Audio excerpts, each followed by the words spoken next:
Hello and welcome to the Financial Wellness Hour. I am your host, Hirsch Sermon, and I am thrilled to have you here with us on WGSN-DB, the Going Solo Network. This show is for those who want to learn more about creating financial wellness, and we're going to take different life cycles and we're going to explore them both financially and emotionally, because personal finances are usually not about the money, rather about the emotions associated with your finances. The healthier we are emotionally, the better financial decisions we tend to make. Although we may be fairly general in our discussion, we would love to hear from you, make it more relevant and more personal. So please do reach out to me through my website, that is lifecycle.financial. Again, lifecycle.financial. Or you can post your comments and questions on Facebook, YouTube, or any of the other platforms that you are listening to us on. Stress is part of our lives. Every day we get stressed. We wake up knowing it's going to welcome us to a new day. Or maybe if you're going through a particularly stressful life cycle, you may not have slept last night, but who was your companion? Probably the stress of that life cycle. Now, I'm not saying that every minute of every day is filled with stress. However, research does show that we do not perform at our best, often very far from our best when we are stressed. It can have negative impacts on our health, on our cognitive processing, on our decision making, and reducing or alleviating our stress can help in so many ways, emotionally, on our health, on our finances. Today's guest is going to help us learn more about managing stress in a somewhat unique manner and answer if the age-old adage is true: is laughter truly the best medicine? Debbie Friend is the founder of Life Currents. Debbie has a master's of science in exercise physiology and cardiac rehabilitation, is an intrinsic coach, a laughter yoga leader, which we will explore in the middle of our show, a personal trainer, and more. Debbie, welcome to the show. It's a pleasure to have you on with us. Well, Hirsch, thank you so much. It's a pleasure to be here. So, people have heard of a coach, they've heard of a personal trainer, they've heard of a yoga leader, right?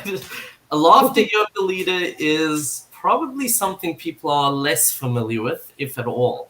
Can you share a little bit more? And we'll get to kind of the laughter and the yoga, but I'd like to get a little bit of an intro of you and how did you kind of get to this point? What is the passion behind what you do and why you do it? Absolutely.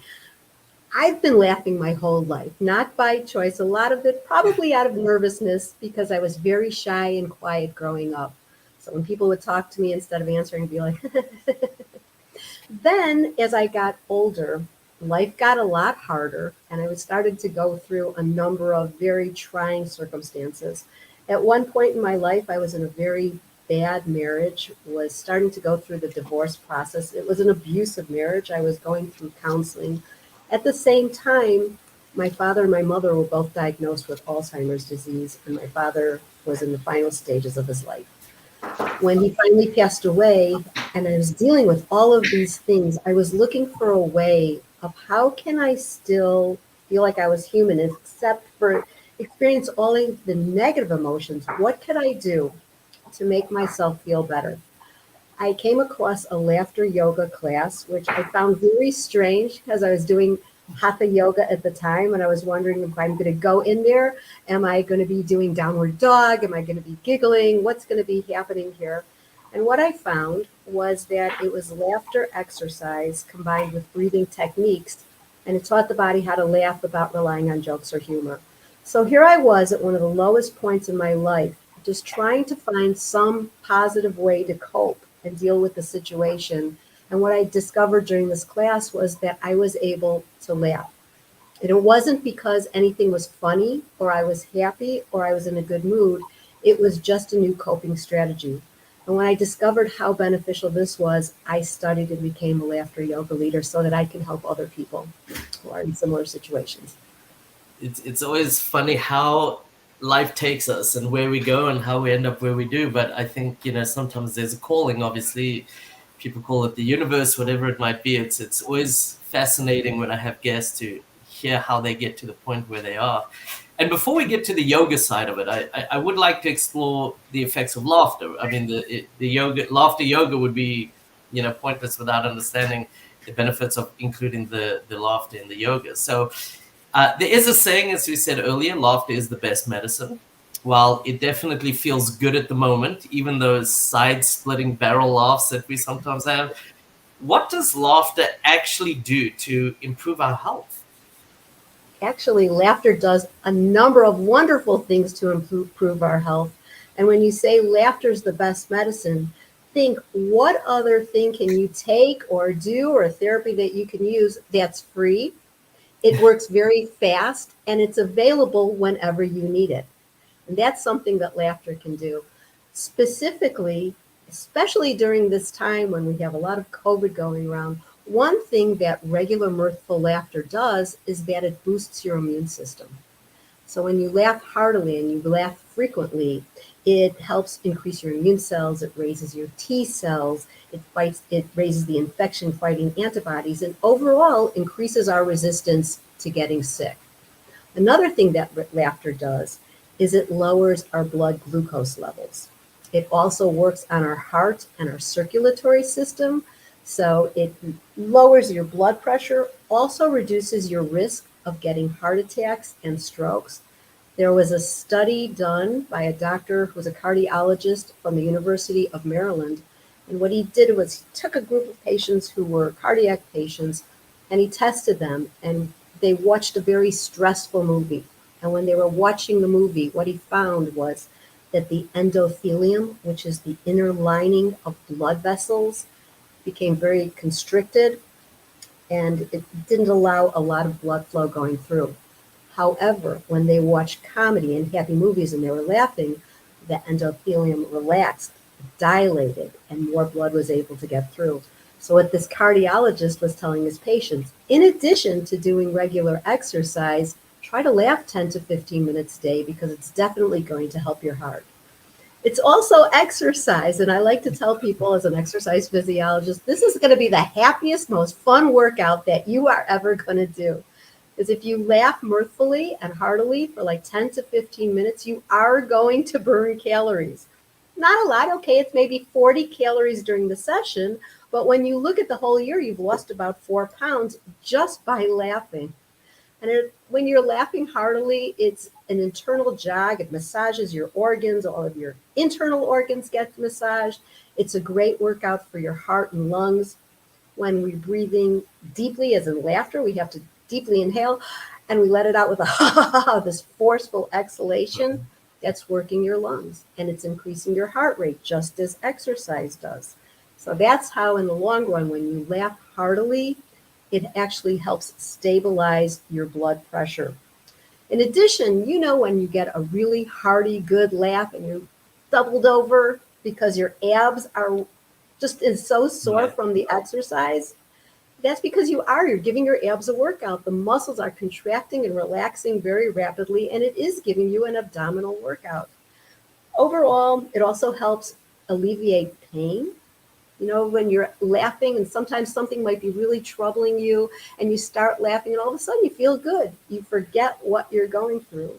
Another very, very important function of regular laughter is that it eases stress, tension, and anxiety.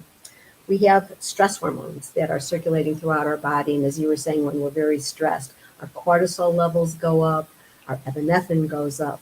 But when we laugh, our brain releases endorphins, which is the body's natural painkillers, and it also releases serotonin, which is our body's natural antidepressant.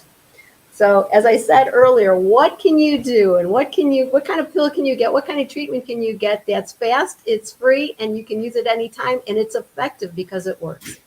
So I think you've just created a new generation of practical jokers to encourage themselves to be laughing.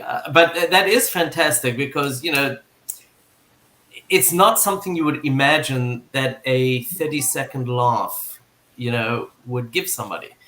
So in actuality, you could almost say comedy clubs are the new studio to work out in because of the laughter. And I say that a little bit, with humor, but at the same time, when people are engaging in it, there's nobody, as you said, you mentioned about anxiety and depression. And the other benefits, I'm sure, take a little longer sometimes, but are there.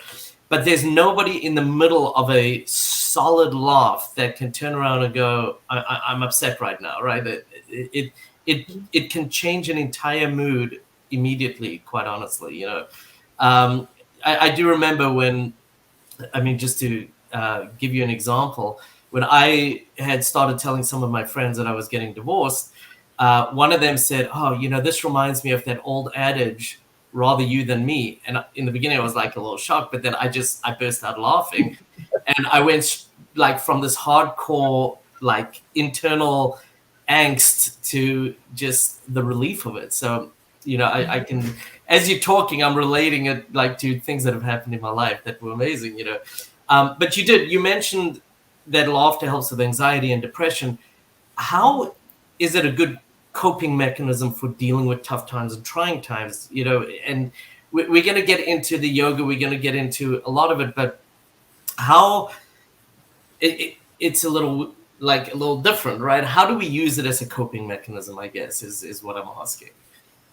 Well, first of all, people who laugh regularly don't worry as much as people who don't laugh. So, right there, taking the fact that you're not going to worry about the situation as much because you have this built in mechanism to help deal with it.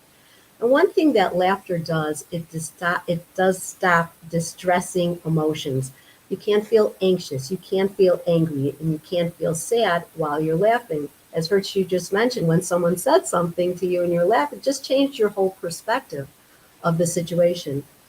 And one study showed that people who had a very strong sense of humor actually live longer than people who don't. So, how do people use laughter as a coping mechanism when they're in the middle of a tough situation? Well, one of the main goals of finding humor in a situation is to create distance between what you're going through and yourself. And in that distance, you get a new perspective. One of my favorite quotes is by Wayne Dyer, who said, "If you change the way you look at things, the things you look at change." We all go through situations that we can't control. That's beyond our capabilities. But the Right. one thing that we can control in the situation is that we always have a choice in how we're going to either respond or are we going to react. And choosing to look at a situation from a humorous perspective is always a choice. Might not be something people are used to doing, or they might not feel comfortable, or they haven't done it in the past. But just know that if you change your perspective and you take a step back and look at what you're going through, whether it's going through a divorce, whether it's going through the court proceedings, whatever it is, there really is humor in every situation. Right. And sometimes it's very difficult to see it, and you might not be able to do it in the moment. And sometimes we go through a situation. Have you ever thought of something that you're going through and it was so troubling and so disturbing? You said, 5 years from now, I'm really going to find this funny and I'm going to laugh about it. Well, 5 years from now, you're not going to need that laugh, but you are going to need it right now as a way to help you get through whatever it is you're going through. One thing you could do is you can look at the absurdity of what's going on and just say, why is this happening to me? Or you can say, why have all these things happening to me right now? I don't understand. But if you put a little twist onto it and lighten it up a little, you will see that you can get through it. A lot of times we tend to catastrophize what we're going through and make it that it's the worst thing in the world. I can't believe that this is happening. But again, if you look at it from a scale and rate it on a scale from 0 to 10, with how bad, how stressful is this really? Most of the time, we can find that, you know what, it's bad, but it's not the worst thing in the world. I've been through worse. I've been able to get through it. I can get through this situation as well. And if you can laugh at whatever you're going through, it lessens your anxiety about what you're dealing with. So if some people say, but you know what I'm dealing with is just so horrible, I just can't find the humor in this at all. It's just not funny. And what you could do at that moment is shift your focus. So maybe what you're dealing with, you can't laugh at, but there are other things that you can find that are humorous to bring that into your life. It can be watching a funny movie. It can be reading an article.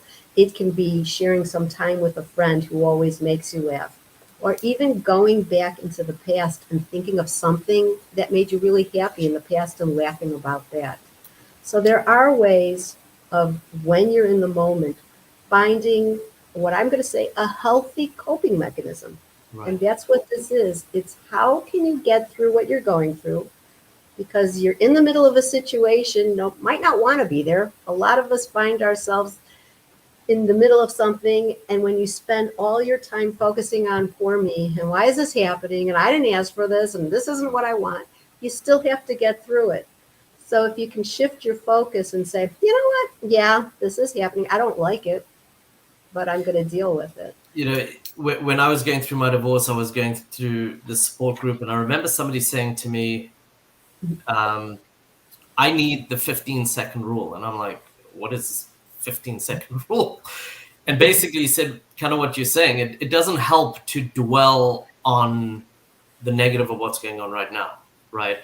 He said to me, his rule is for 15 seconds you can, and then you got to move on. You've got to give the situation the right kind of reverence of where you are, but don't dwell in it and don't get lost in it. You know, we say it's easy in good times to laugh, and you know, let's face it, the last few years people have have been pretty stress filled, and they've definitely had their challenges. And I think having that, as you say, your perspective becomes a very big piece of this. You know, the very first blog I ever wrote, which was probably about 14 or 2015, I don't remember. It was called "Divorce is Awesome," right? And people didn't really like the title, and that changed the title to "Perspective is Everything," and it really is. You know, it ended up really what I had said was I had this like my life was dying as I knew it, which was true in some ways, but it also creates opportunities. And again, you can dwell on is my life dying in this way, or you can focus on how am I going to live my life and how's it going to change, which I think becomes a very different approach to how am I going to live my life and be a little bit more deliberate in it, as opposed to, as we said, dwell in this the pain or the stress or whatever it is and let that take over our lives. I So, agree with you. You have to honor whatever situation you're going through. You can't brush over it and say, this is nothing, it's a walk in the park. It is difficult. That's the bottom line. It is difficult. But what do you want at the end of the day? As an intrinsic coach, I often ask my clients, what is it you're wanting for yourself? So when this is all over or going through the process, if there's children involved, they're watching your every move. They're seeing how you react and how you respond. It's also teaching them skills on how to handle things as they grow up. And life isn't always perfect. right, That's the bottom line. Another favorite quote of mine is, life's not about waiting for the storm to pass. It's about learning to dance in the rain. We're all going to go through things. And I also say that this isn't happening to you, it's happening for you. What right. can you gain out of the situation? What are you going to come out of this? How are you going to come out of this better, more improved? What can you do along the way again so that your children can grow up with healthy habits? They're going to face a lot of things as they're dealing with life. What are you teaching them based on your example? And one great thing is to say, you know what, this is really hard. I understand that. But how am I going to get through this in the best possible way for me? People have a number of different ways to cope. I'm saying that laughter is just a healthy option. Not that you're going to do it all the time. Not that you're going to go through every experience. This is happening. It's no big deal. Life's a party. It's not. It just gives you a new perspective. I can share a story of what happened to me in March. In 1 week's time, there was I went through a little health crisis last year, very stressful time, and I know that it was all the stress that I was going through put me in that situation. Right. And I got a call one morning from my doctor who said, I got test results back and they weren't exactly what we were looking for, so I want to schedule another procedure. While I'm talking to the nurse, I see a call coming in from one of my relatives, and I'm thinking, this is very strange. Why is he calling me? I Right. get off the phone and he says, I'm calling to offer my condolences Oh, that my sister passed away. Now, I didn't know my sister passed away because my immediate family didn't get that message to me. So here I'm dealing with, I got this medical procedure. My sister passed away. I'm calling my brother and other relatives to find out exactly what had happened. So this is on a Friday. On Sunday, I went to the grocery store and I'm trying to get a bottle of Pepsi off the shelf for my daughter. The bottle's jammed in there and I'm trying to get it out and get it off. The bottle flips over, falls onto my hand.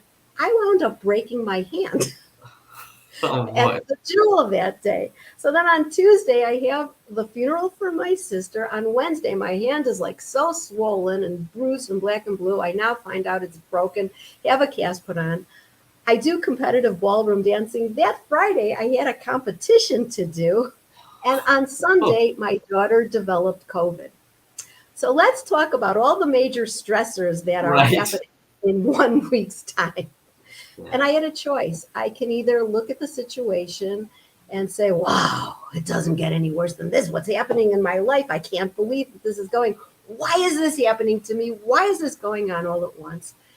And instead, I chose to just stay in the moment and deal with everything that was happening as they were coming up and trying to put things in perspective. And about 2 weeks later, I was able to actually laugh. Can you believe this is all that happened in 1 week's time? I can't believe it. Not only did this, but I'm walking around with a broken hand and I'm dancing with a broken hand.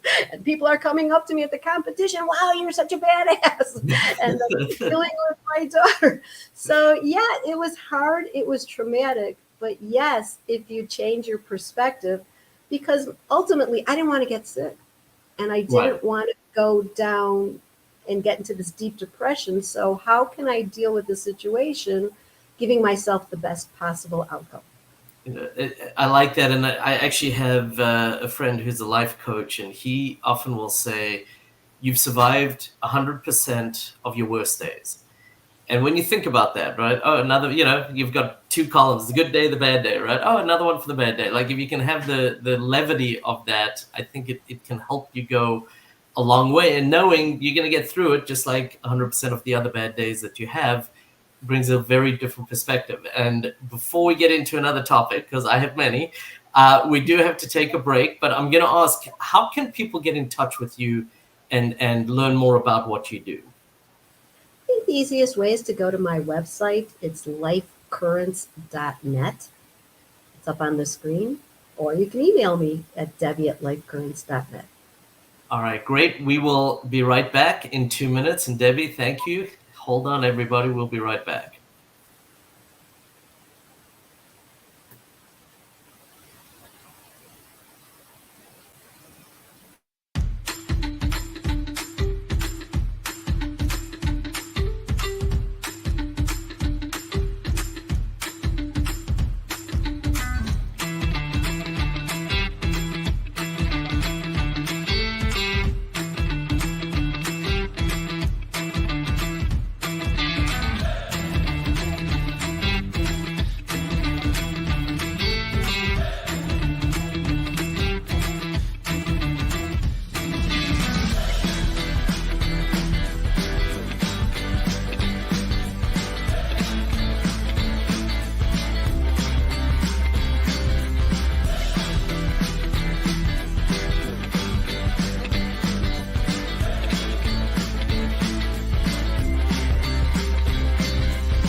Hello and welcome back to WGSN-DB, the Going Solo Network.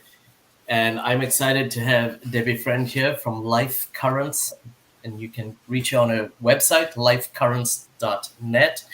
I do want to cover some of the stuff that we've already gone through, which is a lot. The question that we are answering is medicine the best? Sorry, is laughter the best medicine? And you shared a little bit about your background. One of the things I did like, and through other discussion that we've had, that you shared is how kind of deliberate you were in coming out happy and healthy, which is a hard one for people going through a stressful time. Sometimes they can't think beyond what am I having for lunch, if I can even tolerate lunch, let alone 3 months, 6 months, a year down the road, what their life wants to look like. And I think that is an inspiring thing for people to remember, that as they go through difficult situations, it does sometimes create opportunities for them to be able to do that. You spoke a lot about how laughter improves our health and reduces anxiety and opens up the blood flow so that it can reach all of our organs, which we obviously need because it gets rid of all the negative stuff in our body. It brings all the air, oxygen, positive things, and our ability to process things, our mental cognitive ability improves. And I know there's probably about 8 or 10 other things that you spoke about that I could not get down as we did, but I know depression, anxiety, a good coping mechanism for trying times were all in there as well. You spoke about how it boosts our immune system, that people worry less. All of those, I think, are things that people really, really want within their lives. And I like the idea of the way you described how you can bring perspective and be able to think, 5 years from now, I'm going to laugh at this, but 5 years from now, I don't need to laugh. It's now that I need to, and bringing that in as well. And that actually brings up a question that I have, which is, we kind of have created, or I don't know, you and me, but in general, society is a little bit of a on-demand society, right? We have HBO on demand. We have skip intro, which I have to admit I actually like a lot, when you're watching a movie.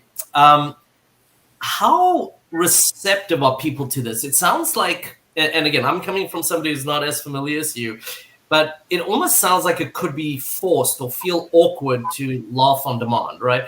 How do you get people comfortable with this? Well, actually, when you're not happy and you're not in a good mood and you don't have a sense of humor, it is forced and it is on demand. Do you want me to get into laughter yoga right now? That is actually probably the very next question I was going to ask you. So why don't we combine that? Because you do teach laughter yoga. We spoke earlier, on the show and before that, this is not exactly the top of mind when people are thinking of yoga. So I'm going to ask you to explain it. And, like you said earlier, your question coming into this was, are we going to go in the tree pose and giggle? Are we going to, what are we going to do? How does it work? And how do you get people comfortable with it? Okay. I didn't create laughter yoga. People often look at me and they say, is this something you made up? And no, it started in India in 1995 by a doctor. His name was Dr. Madan Kataria, and he was looking for ways of alleviating stress of living in Mumbai. And he researched, is laughter really the best medicine? Came upon a story about Norman Cousins. I don't know if you're familiar with Norman Cousins. He wrote the book Anatomy of an Illness. Okay. And he researched positive and negative emotions, had gone on a business trip overseas. When he left, he was perfectly healthy and fine. While he was there, he was completely stressed out, came home, wasn't feeling well, got progressively worse, wound up in the hospital, was diagnosed with ankylosing spondylitis, which was a progressive disease. In his case, the prognosis was extremely poor. His doctor told him, get your life in order. You only have a few months left to live. But Norman Cousins, who researched all this, knew that all the negative things that he had went through prior caused him to get sick. That's why they call it disease. It's disruption of the ease in your body. And he felt that because all this negativity had caused him to get sick, he was going to use positive emotions to get himself better. With the approval of his doctor, he checked himself out of the hospital because there was nothing that was working. The medications weren't alleviating any of his pain. He wasn't able to sleep. He checked himself into a hotel across the street, Again, this was all with his doctor's blessings. He did this. He put himself on massive doses of vitamin C because he felt that with his condition, vitamin C needed to be replenished in his system. I say that 3 times fast. And what he did was he was watching Marx Brothers movies. He brought in an old film projector because this is how back it was, Right. and slapstick comedy and the Three Stooges. And what he found was that when he laughed heartily for 15 minutes or so, he was able to sleep pain-free for 2 hours. So he kept replicating this over and over and over until he was finally pain-free. His symptoms started to go away. His blood levels stabilized and normalized, and he knew that this was something that was beneficial. So Dr. Kataria in India was looking for ways to test out, well, is laughter really the best medicine? And he gathered a group together in a park with 5 people, and he had them tell jokes. The first week, the jokes were funny, and everybody laughed, and everybody enjoyed it. And the second week, they already knew the punchline, so the jokes weren't that funny anymore. And then by the third week, some of the women started to feel that the jokes were very sexist. But what he found was that the laughter was contagious. So when one person started laughing, other people were laughing, even if they didn't find anything funny at all. Right. And his wife was a yoga instructor, and she says you have to add breathing techniques. So this is how it actually got the name of laughter yoga. It's laughter exercise combined with gentle breathing techniques, which in yoga is the pranayama or the breathing. And this teaches the body how to laugh without relying on jokes or humor. So in laughter yoga, we have an expression, you fake it till you make it, and the motion creates the emotion. So when you look at laughter yoga, you can say it's a relatively new concept in body-mind exercise. Not mind-body, but body-mind, where the body creates the activity. So you laughing and nothing's funny. It's simulated laughter.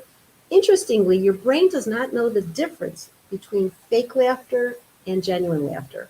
And so it can start out as fake, but over time, when you're laughing at a group with people, because laughter is contagious, then it becomes natural and real. So yes, it does start out fake, but at the end of the session, when people are laughing together, and we go through a number of exercises that they just simulate life experiences. Again, so if you can laugh at anything that you're going through, you find a new way of dealing with it. And for example, we all get credit card statements in the mail, and you have a choice when you open that bill, and you can look at it like, oh my gosh, how am I going to deal with this? Or you can look at the bill. One of the exercises that we could do in a group is look at the bill and you see the numbers and you start laughing at it. And it's like, and then you show it to the next person. Look at mine. Oh no, look at my bill. My bill's bigger than your bill. See who's got the highest bill. That's very funny. And again, it doesn't change the situation. It just changes the realization, okay, it's a bill. It's money. Somehow this is going to get paid. It's not the end of the world.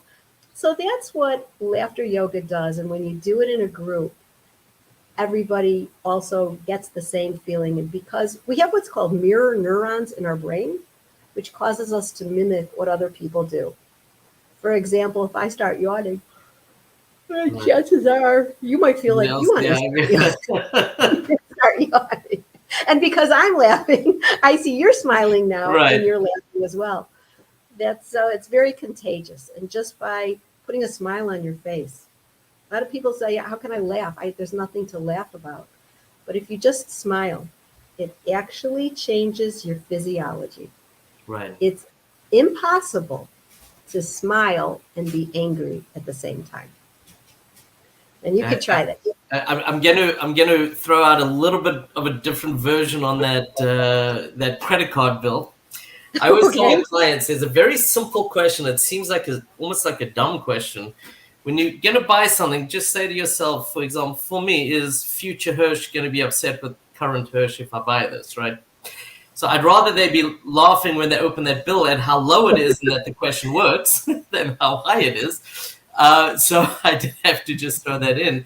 I do think that what you're saying, though, it's fascinating because there are people, I'm sure, that they probably stress 2 or 3 days before still comes in, as opposed to being able to look at the humor in it as well. So I'm going to also, all right, you're in a studio, you're doing something like this.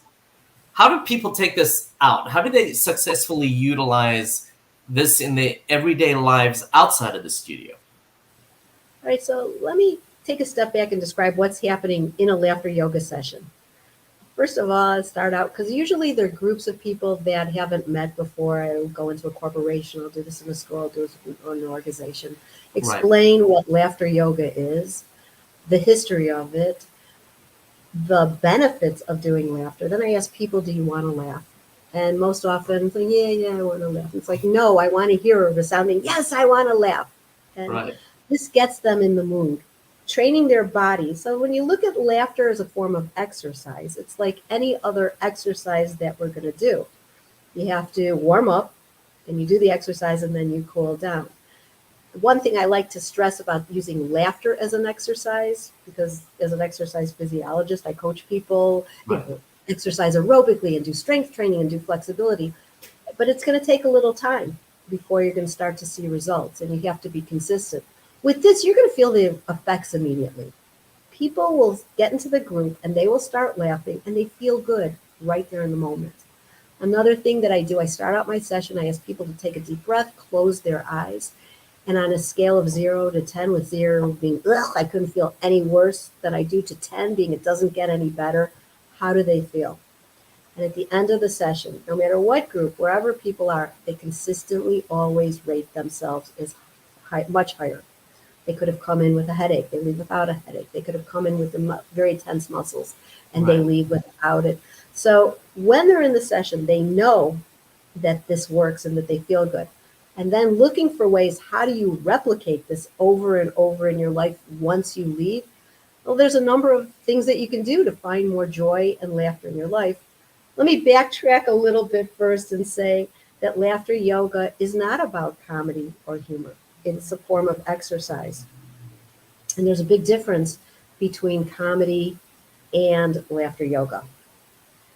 So, it's funny because we said people are not generally familiar with this approach. And, I'm sure you don't say, you're stressed. I'm going to count 2, 3. And then you do exactly what I say. 1, 2, 3, laugh. Like, there's got to be more to it, right? So,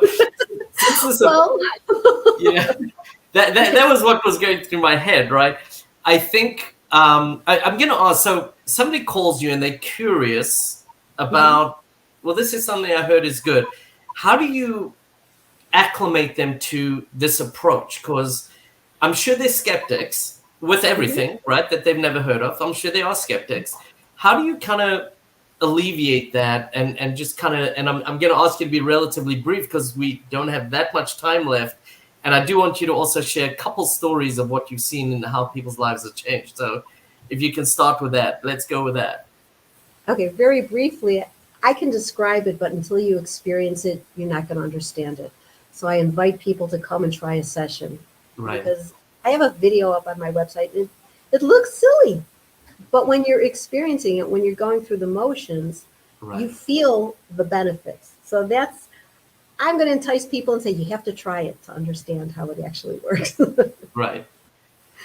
I mean, and everything you say makes 100% sense. It just makes 100%, it resonates because, yes, when you laugh, you don't feel the stress. When, you have those, like when you're in a gym and you're doing crunches and you're not feeling like, oh my God, this is awesome.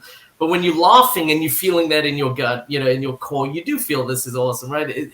Everything makes total sense in what you're saying. So we've heard, I guess, from the laughter, the benefits to including it into the yoga, to the exercise. Give a couple stories if you would. And we've got about 2 minutes just to give you a warning before we got to wrap up. But I think it would be interesting to hear how people have benefited, and it's not any more kind of theoretical, if we can call it that, but actually some stories would be very helpful. Okay, one that comes to mind, there's a lawyer that's come to several of my sessions, and law is a very stressful profession. And he comes in and he's all tense and wound up. And whenever he leaves at the end of the class, he always feels more centered and more grouped and able to go back and tackle what he was doing before in a new frame of mind. There's another session that I did where I was in a fitness facility and two people walked in and they like gave me this look, I dare you to make me laugh. And they wound up laughing in the class. And at the end, I always ask for people's opinions. And they said, you know what? I came in here and I didn't think you were able to do that. And yet you were. So what I've learned from that is we don't know what anybody's walking around with or what they're dealing with and what they're showing on the outside might not reflect. So someone who came in looking for some kind of relief was able to find it. Just in this 45 minutes of mirthful laughing for no reason changed their perspective. I did sessions at the Cancer Wellness Center, and there was one lady who was laughing so hard, and I thought, she's probably in remission. Everything's going good in her life. And in actuality, the next day, her cancer had progressed, and she was going for more treatment, and she needed the laughter. So this was her way of getting out the negativity. I'm sure there are people that in those situations that you've worked with haven't laughed probably in months, if not years, because of their situation. They haven't thought and been able to benefit from that. I had one other man in that session who said to me that my computer had stopped working. He said, prior to your computer breaking down, this was the first time since I was diagnosed with cancer that I laughed. Oh. So yeah, I could go on and on, but I wish we could. But before we wrap up, one more time, how can people get in touch with you again so that they can reach out and learn more? They can go to my website, www.lifecurrents.net, or they can email me at debbie@lifecurrents.net. I appreciate it. Usually I am telling people that they are, giving information that is informative. People should go research more. I think people here need to experience more, as you said, and really try to ingrain this into their everyday lives and be able to take it. And I'm envisioning myself now going to the grocery store and just suddenly laughing in the middle of the aisle because the prices are so high, as we said earlier, or something like that. But I appreciate you shedding light and sharing these insights, because it's not something that people are familiar with, but has so many benefits, even as you said, just in a short period of time. So I encourage everybody, please do reach out to Debbie. You can go to Debbie Friend's website. It is lifecurrents.net. And also, if you need to reach out and to me, my website is lifecycle.financial. I am the host of the Financial Wellness Hour. I appreciate you listening. Please reach out to all of us. And Debbie, thank you. CC Schatz behind the scenes, my producer, thank you as well for doing all that you do to make it so easy to just have a fun conversation. Have a great week. Debbie, I'd love to have you back, and we'll speak soon. Thank you. Thank you. Thank you